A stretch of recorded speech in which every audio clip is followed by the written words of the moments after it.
Welcome to Word Lab. Let's kick things off with a word that reflects the beauty of selflessness: altruistic.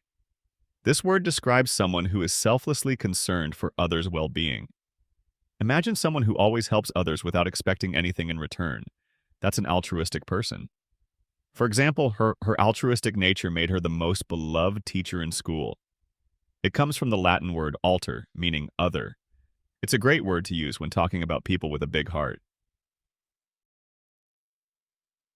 Next up is belligerent. You've probably seen this word in the news or in stories where someone is acting hostile or aggressive. This word refers to someone who is eager to fight or argue. Like, his belligerent attitude towards authority made him a troublemaker in the office. It comes from the Latin word belligerare, meaning to wage war. A belligerent person is often combative, so it's not the best word to describe someone friendly. Moving on to capricious, which is a fun word to describe someone who's unpredictable. If you've ever been around someone who changes their mind all the time without any apparent reason, that person is probably capricious. For instance, her capricious decisions about dinner always kept us guessing. It comes from the Latin word capriccioso, meaning whimsical or fickle. If you're someone who loves surprises, you might be a little capricious yourself. Here's a word that's perfect for describing fleeting moments: ephemeral. It refers to something that lasts only for a short time. The beauty of the sunset was ephemeral, fading as quickly as it had appeared. It's from the Greek word ephemeros, meaning lasting only a day. So, whenever you want to talk about something that doesn't last long, like a beautiful moment or a brief event, this word fits perfectly. Now, let's talk about exacerbate. If something is already bad and then you make it worse, you're exacerbating the situation. For example, the new policies will only exacerbate the existing problems in the healthcare system. It comes from Latin exacerbatus, meaning to make harsh. So whenever you're adding fuel to the fire, this word is your go-to. Next, we have facetious. This one is all about humor, but not the kind we always want.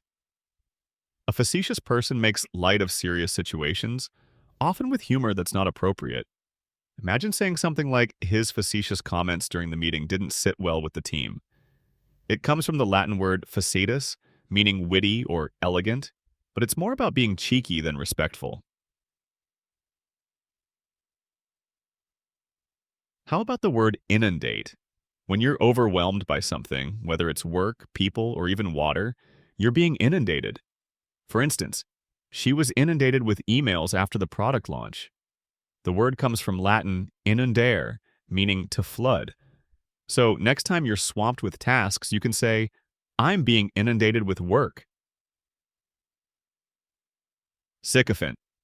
Now, this is an interesting one. It refers to someone who flatters others to gain personal advantage. You've probably seen a sycophant in movies or heard about them in the workplace. A classic example would be, the office sycophants were always seen praising the boss to stay in her good books. It comes from the Greek word psychophantes, meaning false accuser. But now, we use it for those who suck up to get ahead. Moving on to voracious. This one describes an insatiable appetite, whether it's for food, knowledge, or anything you're passionate about. For instance, he was a voracious reader, finishing books in just a week. The word comes from the Latin vorare, meaning to devour. It's perfect for someone who can't get enough of something, whether it's reading or eating. Here's a word that's everywhere in today's world: ubiquitous.